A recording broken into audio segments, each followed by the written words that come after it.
చూస్ country delight, live better. ఇప్పుడే country delight app ని download చేసుకోండి. ప్రస్తుతం నాతో పాటు ఉన్న వ్యక్తి గురించి చెప్పాలి అంటే రాజకీయాలలో ఆయన ఒక ప్రపంచం అని చెప్పుకోవచ్చు. రామచంద్ర యాదవ్ గారు, ఈ 2 స్టేట్లలో ఫోకస్ చేసి కేవలం ఈ క్యాస్ట్ ఫీలింగ్ తీసుకొచ్చి రేపు శవ రాజకీయాలు లేకపోతే కుల రాజకీయాలు, ఇది మాత్రమే మీ మెయిన్ అజెండా అనే అనుకునే వాళ్ళకి ఏం చెప్తారు అసలు మీరు? క్యాస్ట్ రాజకీయాలు, శవ రాజకీయాలు, కుల రాజకీయాలు చేసిందంతా కూడా ఇప్పుడున్న పార్టీ. ఆంధ్రప్రదేశ్లో మీ ఉనికి ఎంతవరకు చాటుకున్నారు అసలు ఇప్పటి వరకు? ప్రజల పక్షాన పోరాడుతున్న నిజమైన ప్రతిపక్ష పార్టీ ఏదైనా ఉంది అంటే అది బీసీవై పార్టీ. ఎందుకు ఒక్క సీటు కూడా గెలవలేకపోయింది పార్టీ, ఉనికి చాటుకోలేకపోయింది అంటే ఏం చెప్తారు? తెలుగుదేశం పార్టీ నాకు మద్దతు ఇస్తున్నట్టుగానే నటిస్తూ వెన్నుపోటు పొడిచే కార్యక్రమం చేశారు. ఏదైతే ఇంటి మీద దాడి చేశారో ఆ ఇంటిని మళ్ళీ యాజ్ ఇట్ ఈస్గా నేను మళ్ళీ స్థాపించుకొని ఇక్కడే ఉంటాను, మీ ముందు నిలబడతాను, కొడతాను చూడండి అనే ఒక మెసేజ్ ఇద్దామన్నా మీ శత్రువులకి? ఇలాంటి చిల్లర వేషాలు, ఇలాంటి భయం వేసిందా రామచంద్ర గారు? నిజంగా చెప్పండి. ఆ రోజు కూడా ఓవరాల్గా ఎలా అనిపిస్తుంది? స్టేట్ అంతా తిరుగుతుంటారు కాబట్టి మీరు.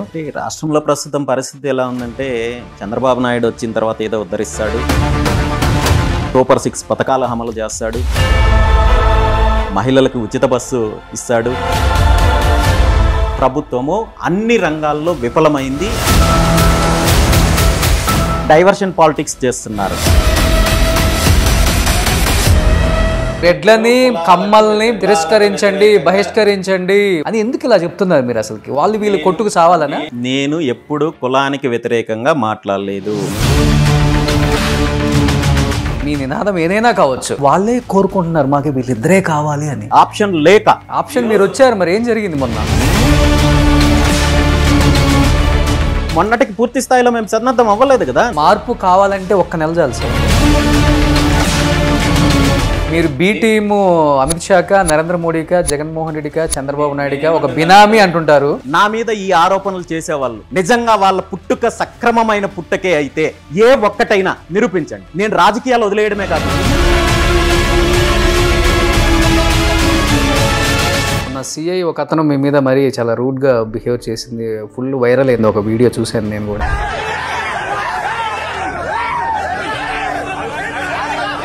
నేను ఏ రోజు రాజకీయంగా కావచ్చు, అధికారుల పరంగా కావచ్చు, వ్యక్తిగతంగా ఎవరి గురించి నేను పట్టించుకోవడం లేదు. వ్యవస్థ చంద్రబాబు నాయుడు గారు మీ పార్టీకి సంబంధించిన ఒక నాయకుడు జిల్లా స్థాయి అధికారిని పచ్చి బూతులు మాట్లాడుతుంటే మీరెందుకు చర్య తీసుకోరు?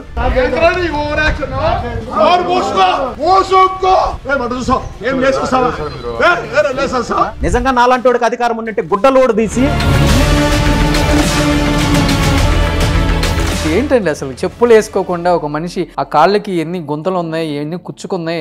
మొన్న కరేడ్ వెళ్ళినప్పుడు అక్కడ ముళ్ళ కంపల్లో వీటిలో వెళ్లాల్సి వచ్చినప్పుడు కూడా నాకు ఇబ్బంది అనిపించలేదు. వీటన్నింటినీ భరించడానికి నేను సిద్ధంగా ఉన్నాను.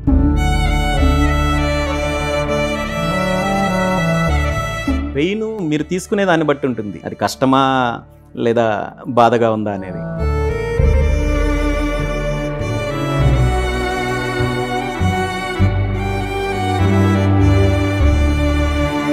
Hi hello, welcome to Suman TV. నేను మీ రోషన్. సో ప్రస్తుతం నాతో పాటు ఉన్న వ్యక్తి గురించి చెప్పాలి అంటే దాదాపు పోయిన సంవత్సరం అంతా కూడా ఆంధ్రప్రదేశ్లో కానీ తెలంగాణలో కానీ ఆయనని ధర్నాలు ఎవరు చేసి ఉండరు.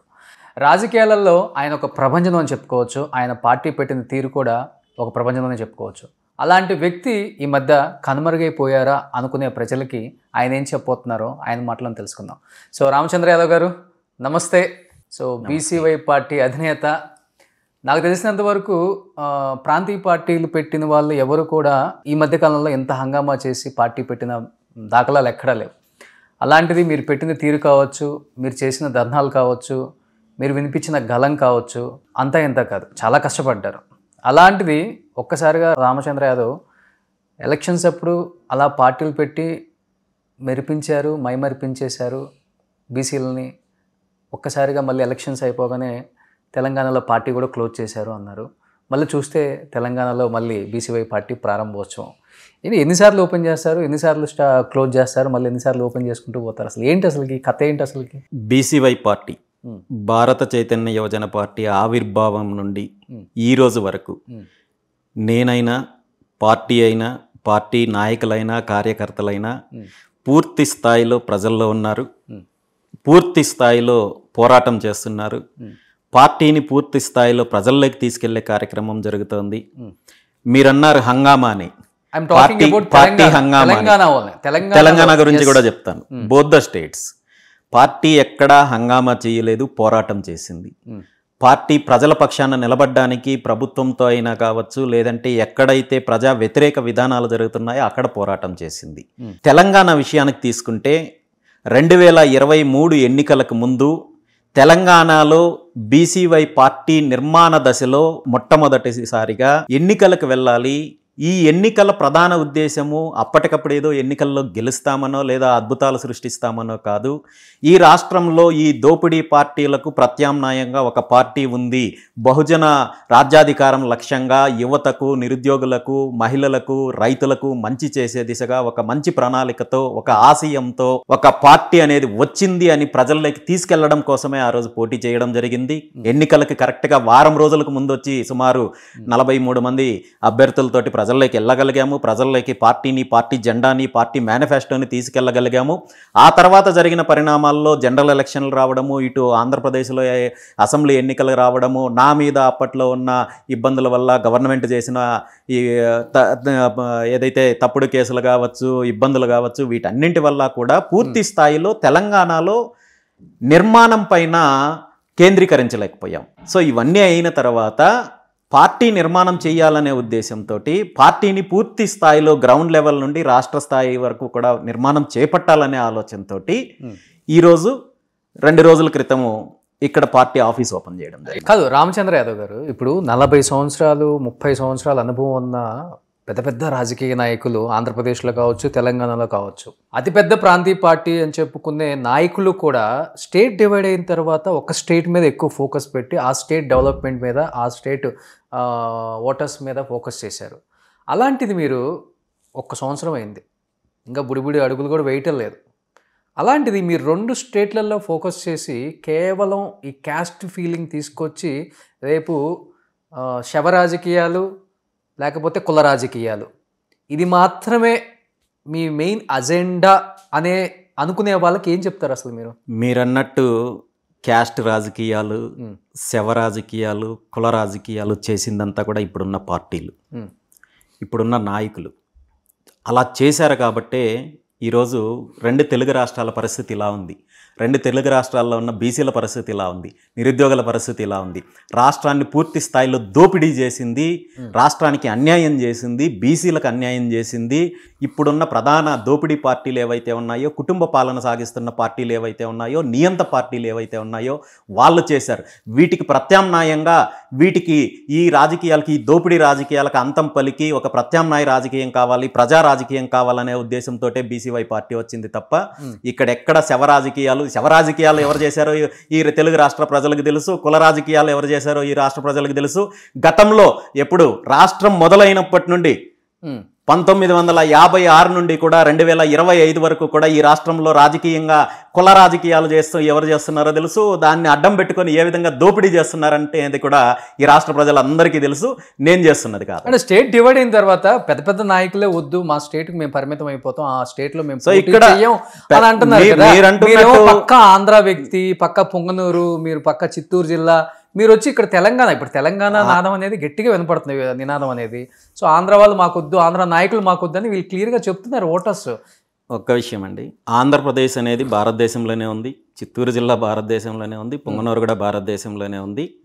నెంబర్ 2, తెలంగాణ సెంటిమెంట్ అనేది రాష్ట్రం కావాలి అని పోరాటం జరిగినప్పుడు తెలంగాణ ప్రత్యేక రాష్ట్ర సెంటిమెంటు. ఇందులో ప్రధానంగా చేసిన అన్యాయం ఏంటంటే పార్టీలు చేశారు కానీ ప్రజలు చేయలేదు. ప్రజలపైన ఏ ఒక్కరికి వ్యతిరేక భావం లేదు. ఈరోజు అలా అనుకుంటే తెలంగాణ రాష్ట్రంలో ఉన్న కాంగ్రెస్ పార్టీ తెలంగాణలో పుట్టిందా, లేదా తెలంగాణ రాష్ట్రంలో ఉన్న బీజేపీ పార్టీ తెలంగాణలో పుట్టిందా? అలాంటప్పుడు కాంగ్రెస్ పార్టీని ఆదరించినప్పుడు, బీజేపీ పార్టీని ఆదరించినప్పుడు బీసీవై పార్టీని ఖచ్చితంగా ఆదరిస్తారు. మీది కూడా జాతీయ బీసీవై పార్టీ అనేది పార్టీ అనేది ఖచ్చితంగా నైబర్ రాష్ట్రం నుండి పుట్టింది అంటే ఖచ్చితంగా తెలంగాణ రాష్ట్రం భౌగోళికంగా విడిపోయినప్పటికీ కూడా ప్రజల్లో ఆ అవినాభావ సంబంధం ఇప్పుడు ఉంది. సో ఈ డిస్టర్బెన్స్ రావడానికి కారణం ఈ పార్టీలు, కొంతమంది రాజకీయ నాయకులు, కొన్ని ఏదైతే అసాంఘిక శక్తులు ఉన్నాయో వాళ్ళ వల్ల వచ్చింది తప్ప ప్రజల మనసుల్లో అలాంటి భావన ఏదీ లేదు. ఖచ్చితంగా బీసీవై పార్టీని ఆదరిస్తారు. At the same time BCY party Telangana రాష్ట్రంలో పూర్తి స్థాయిలో తెలంగాణ నాయకుల యొక్క నాయకత్వంలోనే ఇక్కడ ప్రజల్లోకి వెళ్తాము. తెలంగాణ నాయకుల నాయకత్వంలోనే బీసీవై పార్టీని బలోపేతం చేసే దిశగా వెళ్తాము. అంటే ఇంట గెలిచి రచ్చగెలవమంటారు అందరూ కూడా. ఆంధ్రప్రదేశ్లో మీ ఉనికి ఎంతవరకు చాటుకున్నారు అసలు ఇప్పుడు? 100% మీరు గత ఎన్నికలకు ముందు తీసుకోండి, ఎన్నికల తర్వాత తీసుకోండి, ఆనాడు ప్రభుత్వం చేస్తున్న ప్రజా వ్యతిరేక విధానాలపైన పూర్తి స్థాయిలో ఎక్కడ కాంప్రమైజ్ అవ్వకుండా ఎన్ని ఇబ్బందులున్నా కేసులున్నా అడుగు ముందుకేసాము. ఇప్పుడు అధికారంలో ఉన్న తెలుగుదేశం పార్టీ కావచ్చు, జనసేన కావచ్చు, రోడ్ల మీదకి రావడానికి కూడా భయపడుతున్న రోజుల్లో ఆ రోజు మేము పోరాటం చేశాము. బీసీవై పార్టీ తరపున పోరాటం చేశాము, జగన్మోహన్ రెడ్డి పైన పోరాటం చేశాము, అదేవిధంగా ప్రభుత్వం చేసిన అవినీతి పైన పోరాటం చేశాము. ఆ తర్వాత తీసుకుంటే గత ఎన్నికల తర్వాత అధికారంలోకి వచ్చిన కూటమి ప్రభుత్వం చేస్తున్న ప్రజా వ్యతిరేక విధానాల మీద పూర్తి స్థాయిలో ఈరోజు రైతులకు సమస్య వచ్చినా బీసీవై పార్టీనే పోరాటం చేస్తోంది, మహిళలకు సమస్య వస్తే బీసీవై పార్టీ పోరాటం చేస్తోంది, బీసీల సమస్యలపైన బీసీవై పార్టీ పోరాటం చేస్తోంది. ఈరోజు ప్రభుత్వం అక్రమంగా బలవంతంగా భూములు లాక్కుంటామంటే బీసీవై పార్టీ పోరాటం చేస్తోంది. అదేవిధంగా తిరుమలలో అపవిత్రత జరిగిందని చెప్పి, దేవుడి పేరు చెప్పి, రాజకీయాలని చెప్పి ఈ రెండు పార్టీలు కూడా ఒకరి మీద ఒకరు ఆరోపణలు చేసుకొని కోట్లాది మంది భక్తుల యొక్క మనోభావాలు దెబ్బతిన్నప్పుడు కూడా బీసీవై పార్టీనే పాదయాత్ర చేసి దానికి ఒక శాశ్వత సొల్యూషన్ కూడా ఇస్తే కూడా దాన్ని ఇంప్లిమెంట్ చేసే పరిస్థితుల్లో ప్రభుత్వం లేదు, టీటీడీ యాజమాన్యం లేదు.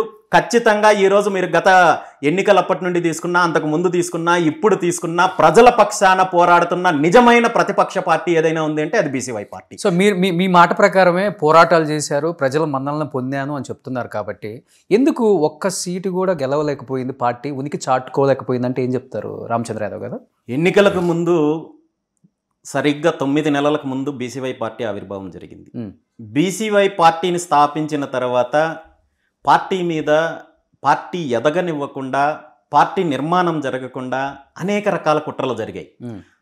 అధికారంలో ఉన్న వాళ్ళేమో నా మీద దాడులు, ఇప్పుడు కాదు అప్పుడు పార్టీ ప్రారంభించినప్పుడు అధికారంలో ఉన్న వైఎస్ఆర్ కాంగ్రెస్ పార్టీ నా మీద దాడులు చేయడము, నా మీద తప్పుడు కేసులు పెట్టడము, నన్ను ఇబ్బంది పెట్టడము, బయట తిరగనివ్వకుండా అడ్డుకోవడము ఈ ప్రయత్నం చేస్తే, ఇప్పుడు అధికారంలో ఉండి అప్పుడు ప్రతిపక్షంలో ఉన్న తెలుగుదేశం పార్టీ నాతో ఉన్నట్టుగానే, నాకు మద్దతు ఇస్తున్నట్టుగానే నటిస్తూ వెన్నుపోటు పొడిచే కార్యక్రమం చేశారు. ఏంటి మీ స్టేట్లో మీ ముందుకు చాటుకోవాలన్నా, లేకపోతే కేంద్రంలో కీలకమైన రోల్ ప్లే చేయాలి డెఫినెట్గా? ఎందుకంటే మొన్న జనసేన పవన్ కళ్యాణ్ క్లీన్ స్వీప్ చేసి సెంట్రల్లో తనేంటో ప్రూవ్ చేసుకున్నారు. సెంట్రల్ కూడా తనకు చాలా ఇంపార్టెన్స్ ఇస్తుంది. రేపటి రోజున ఆంధ్రప్రదేశ్కు సంబంధించిన కీలకమైన నాయకుల్లో ఒక 2-3 పేర్లు చెప్పుకుంటే పవన్ కళ్యాణ్ని ఒక పెద్ద శక్తిగా మార్చుకోబోతుంది బీజేపీ పార్టీ అనేది కూడా వినిపిస్తుంది. కాబట్టి మీ మీ మీ మీ ఆలోచనలు కూడా అటువైపే తిరుగుతున్నాయా, లేకపోతే ఎందుకంటే మీకు ఒక మంచి టర్మ్స్ ఉన్నాయి కాబట్టి వాళ్ళ పార్టీలకు సంబంధించిన వ్యవహారాలు లేదా నాయకులకు సంబంధించిన వ్యవహారాల గురించి నేను మాట్లాడాల్సిన అవసరం లేదు. నా వరకు ఒకటే లక్ష్యము, బీసీవై పార్టీని బలోపేతం చేయాలి, పార్టీని ప్రజలకు చేరువ చేయాలి. ఏ వర్గాలైతే ఈ రెండు పార్టీల ద్వారా అన్యాయానికి గురవుతున్న వాళ్ళు ఉన్నారో వాళ్ళందరినీ కలుపుకొని బీసీలలో ఐకమత్యం తీసుకొని వచ్చి రాబోయే రోజుల్లో ఖచ్చితంగా బీసీవై పార్టీని అధికారంలోకి తీసుకొచ్చే దిశగా ప్రయత్నం చేస్తాము, ఆ దిశగా పోరాటం చేస్తాము. మిగిలిన పార్టీల స్ట్రాటజీలు ఎలా ఉన్నప్పటికీ కూడా, నాయకుల స్ట్రాటజీలు ఎలా ఉన్నప్పటికీ కూడా బీసీవై పార్టీ పంతాలో ఎటువంటి మార్పు ఉండదు. ఓకే, ఎలా అనిపిస్తుంది ఇప్పుడు 1 year అయిపోయింది ఆంధ్రప్రదేశ్లో కూడా ప్రభుత్వం అధికారంలోకి వచ్చి? సో వాళ్ళు ఇచ్చిన హామీలు కావచ్చు, లేకపోతే మీరు ప్రజల్లో ఎక్కువ తిరుగుతున్నారు, నాకు తెలిసి ప్రత్యామ్నాయం ఎవరు లేరు, ఒకవేళ మీ పార్టీ వచ్చినా అంటే అది వేరే విధంగా ఉంటుంది. ఇప్పుడు తిరుగుతున్నప్పుడు ప్రజలు ఎస్పెషల్లీ మీతో మాట్లాడినప్పుడు, ఇంటరాక్ట్ అయినప్పుడు, లేకపోతే మీ దగ్గరకు వచ్చిన సమస్యలు కావచ్చు, ఓవరాల్గా ఎలా అనిపిస్తుంది? స్టేట్ అంతా తిరుగుతుంటారు కాబట్టి మీరు. అంటే రాష్ట్రంలో ప్రస్తుతం పరిస్థితి ఎలా ఉందంటే 2024 ఎన్నికల తర్వాత రాష్ట్ర ప్రజల పరిస్థితి పెనంలో నుండి పొయ్యిలో పడినట్టయింది. గత 5 సంవత్సరాలలో 2019 నుండి 24 వరకు జగన్మోహన్ రెడ్డి అన్యాయం చేశాడు, జగన్మోహన్ రెడ్డి ప్రభుత్వము దారుణాలు చేసింది, దోపిడీ చేసింది, అరాచకాలు చేసింది అని కూటమి ప్రభుత్వానికి అధికారానికి ఇచ్చారు. కూటమి ప్రభుత్వానికి అధికారం ఎందుకు ఇచ్చారు? చంద్రబాబు నాయుడు వచ్చిన తర్వాత ఏదో ఉద్ధరిస్తాడు, సూపర్ 6 పథకాల అమలు చేస్తాడు, మహిళలకు ఉచిత బస్సు ఇస్తాడు, రైతులకు మంచి జరుగుతుంది, నిరుద్యోగులకు మంచి జరుగుతుంది, బీసీలకు మంచి జరుగుతుంది, రకరకాల హామీలు ఇచ్చారు. ఇచ్చిన తర్వాత గత 1 సంవత్సరం రోజుల్లో 13 నెలలు 14 నెలల పరిపాలనలో పూర్తి స్థాయిలో ప్రభుత్వము అన్ని రంగాల్లో విఫలమైంది. వీళ్ళు ఇచ్చిన హామీలు పూర్తి స్థాయిలో ఏదో పబ్లిసిటీ కోసం చేస్తున్న 1-2 తప్ప మిగిలినవన్నీ ప్రధాన హామీలన్నీ కూడా తొంగలో తొక్కి ఈరోజు రాజకీయ పబ్బం గడుపుకుంటున్నారు, డైవర్షన్ పాలిటిక్స్ చేస్తున్నారు. పూర్తి స్థాయిలో అవినీతి జరుగుతోంది. గత సంవత్సరం రోజుల్లో రాష్ట్రంలో గత జగన్మోహన్ రెడ్డి ప్రభుత్వంలో ఏదైతే అవినీతి జరిగిందో అది కొనసాగుతోంది తప్ప ఎక్కడ తగ్గింది లేదు, ఎక్కడ మార్పు వచ్చింది లేదు. ఆ విషయం ప్రజల్లో పూర్తి స్పష్టత వచ్చింది. సో జగన్మోహన్ రెడ్డి ప్రభుత్వమైనా చంద్రబాబు నాయుడు గారి ప్రభుత్వమైనా కేవలం వీళ్ళు దోపిడీ చేసి అందరి వర్గాలని అన్యాయం చేస్తున్నారు తప్ప రాష్ట్రానికి రాష్ట్ర ప్రజలకు ఒరిగేది ఏమీ లేదనే స్పష్టత ప్రజల్లో ఇప్పుడిప్పుడే వస్తోంది. ఓకే, చాలా చోట్ల మీరు కూడా ప్రస్తావిస్తున్నారంట ఆంధ్రప్రదేశ్లో ఇప్పుడు కూటమి ప్రభుత్వానికి ప్రతిపక్షం ఏదైనా ఉంది అంటే అది కేవలం బీసీవై పార్టీ, రామచంద్ర యాదవ్ మాత్రమే. నేను తప్పితే వేరే పోరాటాలు ఎవరు కూడా చేయట్లేదు, వైసీపీ కూడా చేయట్లేదు, ఎవరు కూడా వాళ్ళ ఇంటికి పరిమితమయ్యారు, ఆఫీసులకు పరిమితమయ్యారు. ప్రజల పక్షాన నిలబడి పోరాడే నాయకుడు ఒక్కడ కూడా కనిపించట్లేదు. నేను చెప్పడం కాదు, మీరు చెప్పండి. తిరుమలలో సమస్య అపచారం జరిగిందన్నారు, చిన్న విషయం కాదు. తిరుమల విషయం సంబంధించి ప్రతిపక్షంగా చెప్పుకునే ప్రతిపక్ష హోదా లేని జగన్మోహన్ రెడ్డి గారు వైఎస్ఆర్ కాంగ్రెస్ పార్టీ ఏం చేశారు?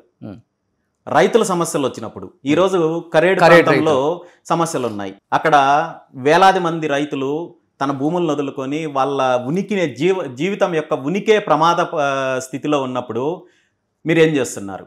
అదేవిధంగా మామిడి రైతులకు సంబంధించి వచ్చినప్పుడు మీరు మీ బల ప్రయోగం చేయడానికి చూపించుకున్నారు తప్ప వాళ్ళకి సొల్యూషన్ ఏమి ఇచ్చారు? రాష్ట్రంలో అనేక సమస్యలు ఉన్నాయి. గత సంవత్సరం రోజుల్లో మీరు అక్కడక్కడ బయటకు వచ్చి మీ బల ప్రదర్శన చేసుకుంటూ నరికేస్తాం చంపేస్తామంటూ సినిమా డైలాగులు చెప్పుకుంటూ మీ వాహనాల కింద మీ కార్యకర్తలను చంపేసే కార్యక్రమం తప్ప రాష్ట్ర ప్రజలకు ఏమైనా మంచి జరిగే ఒక్క పోరాటం మీరు చేశారా? పోరాటాలు చేస్తున్నారు ఓకే, కానీ ఎందుకని కులాల మధ్య చిచ్చు పెడుతున్నారు మీరు ఇప్పుడు వచ్చి? అంటే మీరు రాజకీయ నాయకులు మీద కోపమా, లేకపోతే మొత్తం రెడ్లు కమ్మ కులం మీద మీకు కోపమా? చాలా తప్పు ఇది. రెడ్లని కమ్మల్ని బహిష్కరించండి, వాళ్ళిద్దరిని రాజకీయాల్లో వాళ్ళ మనుగడ్ని మీరు ఎంకరేజ్ చెయ్యొద్దు అని ఎందుకు ఇలా చెప్తున్నారు మీరు? అసలుకి వాళ్ళు మీరు కొట్టుకు సావాలని నేను ఒక్కటే చెప్తున్నాను, నేను ఎప్పుడు కులానికి వ్యతిరేకంగా మాట్లాడలేదు. రాజకీయంగా ఈ 2 సామాజిక వర్గాలు గత సుమారు 50-60 సంవత్సరాల నుండి 70 సంవత్సరాల నుండి ఏదైతే అవినీతి జరిగిందో, ఏదైతే అరాచకం జరిగిందో, ఏదైతే మిగిలిన వర్గాలను అణచివేసే కార్యక్రమం జరిగిందో, ఏదైతే అన్యాయం చేసే కార్యక్రమం జరిగిందో ఈ 2 వర్గాలకు సంబంధించిన రాజకీయ బహిష్కరణ చేయమన్నాను తప్ప నేను కులాల గురించి మాట్లాడలేదు. రాజకీయ బహిష్కరణ అంటే మీ ఉద్దేశం ఏంటి? ఖచ్చితంగా ఈ ఇప్పుడు ఉన్న ప్రధాన 2 పార్టీల్లో కూడా ఈ 2 సామాజిక వర్గాలకు సంబంధించిన వాళ్ళు ఎవరైతే ఉన్నారో వీళ్ళు పూర్తి స్థాయిలో దోపిడీ చేశారు కాబట్టి, అన్యాయం చేశారు కాబట్టి ఈరోజు బీసీలకు అన్యాయం జరిగింది, రైతులకు అన్యాయం జరిగింది. రాష్ట్రాన్ని పూర్తి స్థాయిలో ఏదో వీళ్ళు సొంత ఇండ్లు ఆస్తులో లేదా వీళ్ళ తాతల ఆస్తులు అన్నట్టు వేల ఎకరాలు లక్షల ఎకరాలు దోచేసే కార్యక్రమం చేశారు. కాంట్రాక్టర్ల పేరు చెప్పి దోచేశారు, మైన్స్ పేరు చెప్పి దోచేశారు, భూములు దోచేశారు, కంపెనీల పేరు చెప్పి దోచేశారు, స్టూడియోల పేరు చెప్పి దోచేశారు. అన్ని రకాలుగా పూర్తి స్థాయిలో రాష్ట్రాన్ని దోపిడీ చేసి ఇప్పుడు 85-90% పైగా ఉన్న బీసీలు కావచ్చు, మిగిలిన అన్ని సామాజిక వర్గాలు కలుపుకుంటే వీళ్ళకి ఉత్సవ విగ్రహాలు లాంటి ఒక రాజకీయ పదవులను చూపించి అన్ని రకాలుగా అనగదొక్కే ప్రయత్నం చేస్తుంటే ఇంకెన్ని దశాబ్దాలు, ఇంకెన్ని తరాలు వెయిట్ చేయాలి? ఎక్కడో ఒక చోట మార్పు రావాలి. కాబట్టి నేను ఖచ్చితంగా ఒక స్పష్టమైన ప్రకటన ఇవ్వడం జరిగింది. రాజకీయంగా ఇప్పటి వరకు దోపిడీ చేసిన ఈ 2 సామాజిక వర్గాలు ఏవైతే ఉన్నాయో వాటిని వచ్చే ఎన్నికల్లో బహిష్కరించమని చెప్పి ప్రజలకు పిలుపునివ్వడం జరిగింది తప్ప నేను కులాలకు వ్యతిరేకంగా ఎక్కడా మాట్లాడలేదు. ఎందుకంటే ఇదే సామాజిక వర్గాలకు సంబంధించిన వాళ్ళు నా మంచి కోరుకునే వాళ్ళు ఉన్నారు, నా స్నేహితులు ఉన్నారు, ఈ వాదాన్ని బలపరిచే వాళ్ళు కూడా ఈ సామాజిక వర్గంలోనే ఉన్నారు. మీ బీసీవై పార్టీ మీ నినాదం ఏదైనా కావచ్చు, వాళ్ళే కోరుకుంటున్నారు మాకు వీళ్ళిద్దరే కావాలి అని.